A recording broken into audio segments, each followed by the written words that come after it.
In this video, I am going to share अगर मैं सितंबर 26 attempt देता सीए फाउंडेशन का, इन 2.5 महीनों में मैं इकोनॉमिक्स को कैसे प्रिपेयर करता और कैसे अप्रोच करता।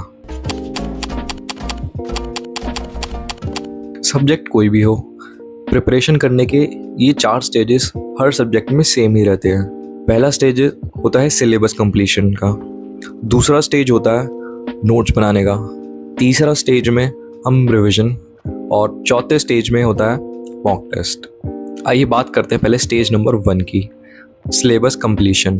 देखो, मेरे पास एक गिनती के 2.5 महीने हैं जिसमें मुझे इकोनॉमिक्स के साथ बाकी के 3 सब्जेक्ट और चलाने हैं। तो मैं सारा फोकस तो इकोनॉमिक्स पे दे नहीं सकता था क्योंकि मेरे को 3 सब्जेक्ट भी मैनेज करने हैं। और तो मैं क्या करता, पहले की 30-40 दिन मैं अपना सिलेबस कंप्लीशन में लगाता, वन शॉट देख देख कर। If you have any dedicated teacher for this subject economics, just follow them, and if you are still finding one, so I would prefer CA Hardik Manchanda sir and CA Parag Gupta sir. दोनों ही economics से धुरंधर हैं, लेकिन पराग Gupta sir का एक drawback है कि उन्होंने सब कंटेंट पेड कर रखा है।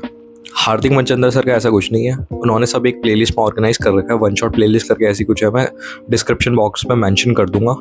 और पर्सनली बोलूँ तो मैंने हार्दिक मनचंदा सर से ही पढ़ाई करी थी ज़्यादातर। सो मैं हार्दिक सर की वीडियोस वन शॉट देख देख कर मैंने कंसेप्ट्स बनाए अपने। बुक्स में आईसीए का स्टडी मटेरियल फॉलो करता था, ध्यान देना इस चीज़ को। कोई मैंने यहाँ वहाँ की बुक्स नहीं उठाई है, किसी से कोई नोट्स वगैरह उधार नहीं लिए, कुछ भी नहीं। जो आईसीए का स्टडी मटेरियल है, मैं करता क्या था मैं खुद बताता हूँ। सबसे पहले मैंने वन शॉट देखा, एक वीडियो कंप्लीट हुई मेरी, उतना जो भी पार्ट कवर करा सर ने वो मैं अपने आईसीए मटेरियल में रीड करता था, स्टडी मटेरियल में वो रीड करता था, और वहीं जो मेरे को इंपॉर्टेंट लगता था, ये सर ने मार्क करवाया होता था, उसको हाईलाइट कर लेता था। और यही हाईलाइट पार्ट मेरा काफ़ी टाइम सेव करता था रिवीजन के टाइम पर। अब बात करते हैं स्टेज 2 की, नोट्स। मैंने पर्सनली खुद सच बोलूँगा, मैंने नोट्स नहीं बनाए थे ज़्यादा, क्योंकि आप खुद देखो 2.5 महीना पड़ा है, आप नोट्स बनाने बैठ गए तो आपका हो गया कल्याण, ये आप सबको पता है। तो इस चीज़ से कैसे आप बच सकते हो, जो आप बुक में मैंने बताया आपको हाईलाइट करते हुए चलना है। फिर भी अगर कोई एडिशनल पॉइंट होता है, जैसे अपनी अंडरस्टैंडिंग के लिए रजिस्टर का पेज फाड़ो, उस पर टॉपिक लिखो, चैप्टर जो भी कर रहे हो, और पेज नंबर लिख देना। फिर पेज नंबर हो तो आपको रेफरेंस लग जाएगी ये पॉइंट कौन से कंसेप्ट का है। और कोई ग्राफ वगैरह भी हो तो आप ऐसे ही रजिस्टर का पेज फाड़ के उसमें बना सकते हो, और वो पेज आप उस बुक के बीच में डाल दो। जब भी आपको उस टॉपिक पे जाओ तो वो पेज आपका एक होगा पढ़ने के लिए, उसको पढ़ लो। ध्यान देना, जो भी रजिस्टर के पेज पे लिखोगे या अलग से सेपरेट नोटबुक में लिखोगे, ये आपको अपनी अंडरस्टैंडिंग के लिए लिखना है, ना कि किसी को कुछ दिखाने के लिए। जो जो इम्पोर्टेंट लगे आपको वो लिखते रहना, ये मत सोचना कि ये लिखूँ या ना लिखूँ, जो इम्पोर्टेंट लग रहा है लिख दो। 2.5 महीना है, मानता हूँ कम है, लेकिन इतना भी कम नहीं है कि आप इतना भी ना कर पाओ। इको में आप ज़्यादा टाइम नोट्स बनाने में बर्बाद मत करना। इको का पेपर वैसे भी एमसीक्यू बेस्ड है। एमसीक्यू क्वेश्चन तब निकलते हैं जब आप ज़्यादा रिकॉल जल्दी कर पाते हो, और रिकॉलिंग तब हो पाती है जब आपने बार बार पढ़ा हो।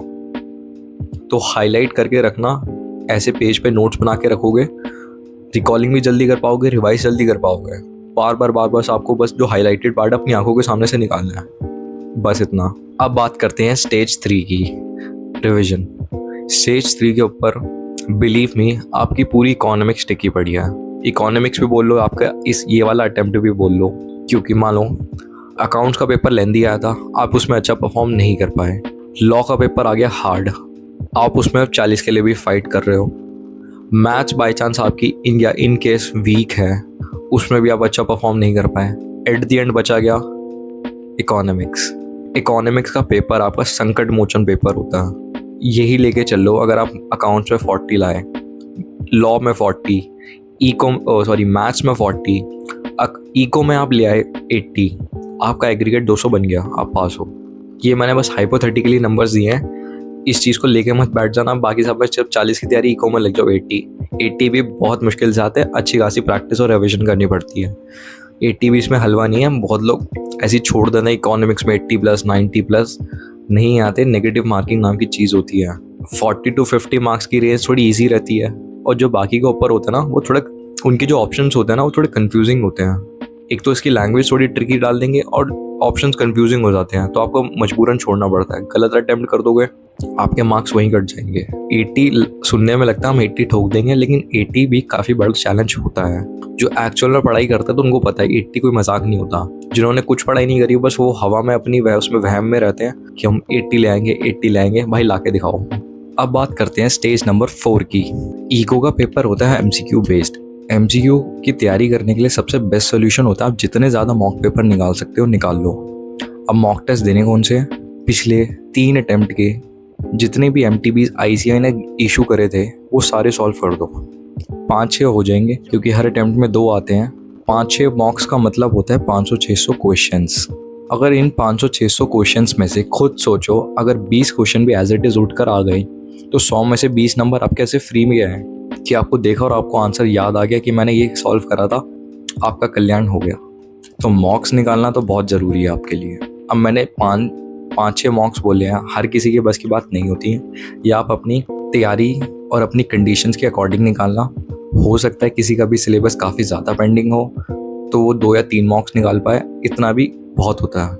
ये आपको अपने अकॉर्डिंग चलना है आप कितने निकाल सको। मैंने मैक्स बोल दिया है कि 5-6 निकाल के जाना, इतना में आपकी ठीक ठाक प्रिपरेशन हो जाएगी, आप पास होने लायक हो जाओगे। पास होने गया 70-80 आराम से ठोक सकते हो 5-6 मॉक निकाल के। तो 500-600 क्वेश्चन बहुत होते हैं भाई।